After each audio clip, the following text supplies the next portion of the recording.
voilà, elle va nous présenter peut-être la ville ou nous dire voilà, quelques mots.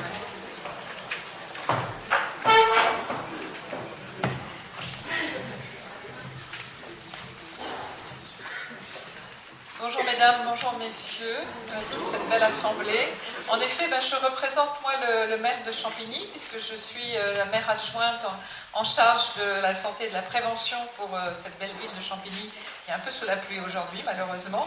Vous ne la voyez pas sous le meilleur jour. Et je suis également conseillère départementale du Val-de-Marne, en charge de la santé aussi. La santé, c'est important, hein, très important. Donc, écoutez, surtout aujourd'hui, je tiens à vous préciser que je suis vraiment au nom du département et au nom de la ville de Champigny-sur-Marne, très honorée de votre présence ici pour cet anniversaire, que vous ayez choisi notre ville pour cet anniversaire, ce 60e du mouvement chrétien des retraités. Belle journée en perspective. Donc bienvenue à l'ensemble des participants issus de toute la région Île-de-France, car vous venez même de très loin, j'ai l'impression. Et je salue la présence des évêques, des prêtres, et tout particulièrement l'évêque de Meaux, qui pour son patronage de la journée.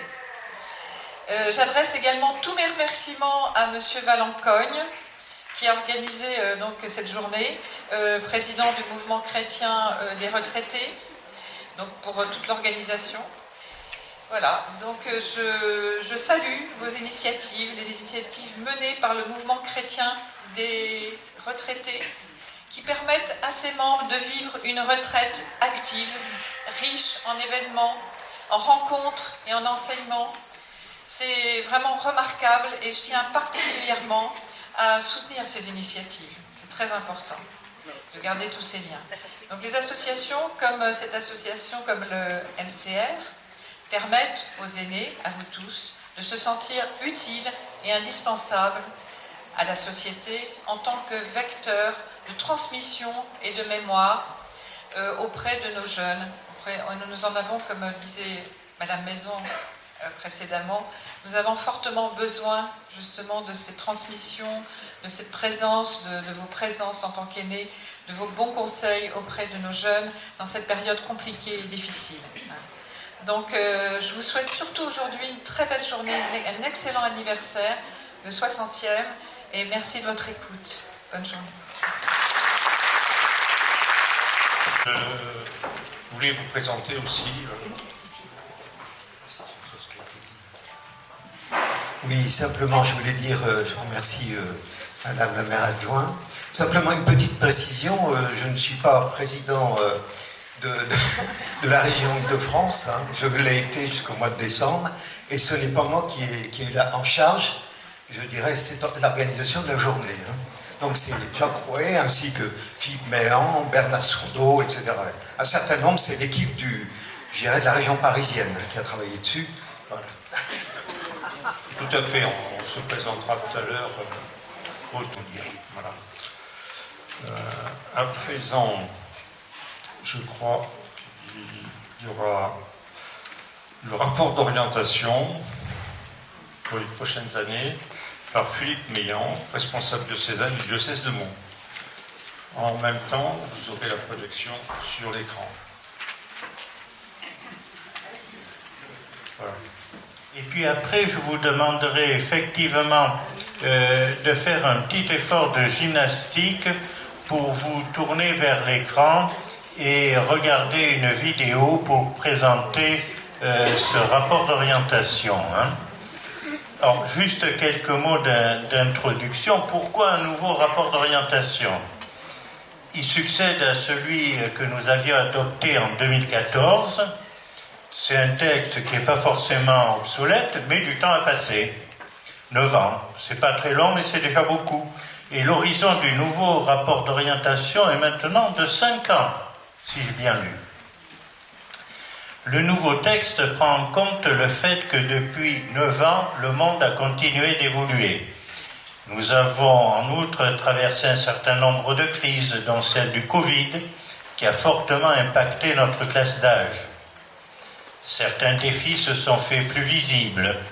comme la prise de conscience accrue d'une planète où tout est lié, selon les termes du pape dans Laudato Si, et les conséquences du changement climatique.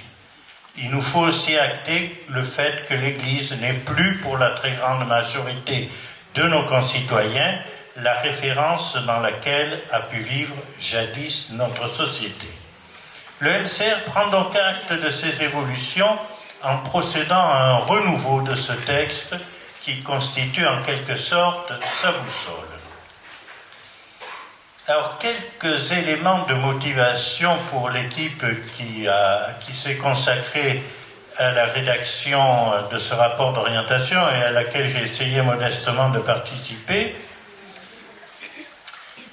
Quelques éléments nous ont motivés. D'abord, la rencontre à Rome en janvier 2022 des mouvements d'action catholique avec le pape François, qui a légitimé les actions de ces mouvements d'action catholique et leur présence comme Église dans le monde.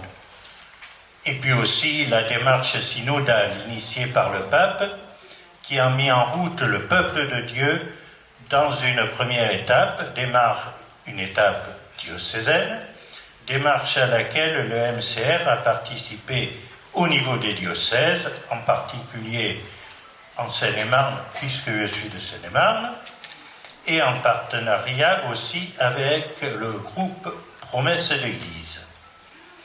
Alors, venons-en au rapport d'orientation lui-même, son titre, « Bâtisseur d'avenir à la lumière de l'Évangile ». Ce titre illustre le défi qu'entend relever le MCR. Il nous faut rester en action, donc être bâtisseur en prenant part, entre autres, au débat qui anime notre société. Et il faut rester en action pour construire non pas un avenir, mais des avenirs dans les divers milieux auxquels nous appartenons, dans nos diverses activités, et il faut, en tant que chrétiens, continuer à nous éclairer à la lumière de l'Évangile. Et c'est pourquoi le nouveau rapport d'orientation y fait régulièrement référence.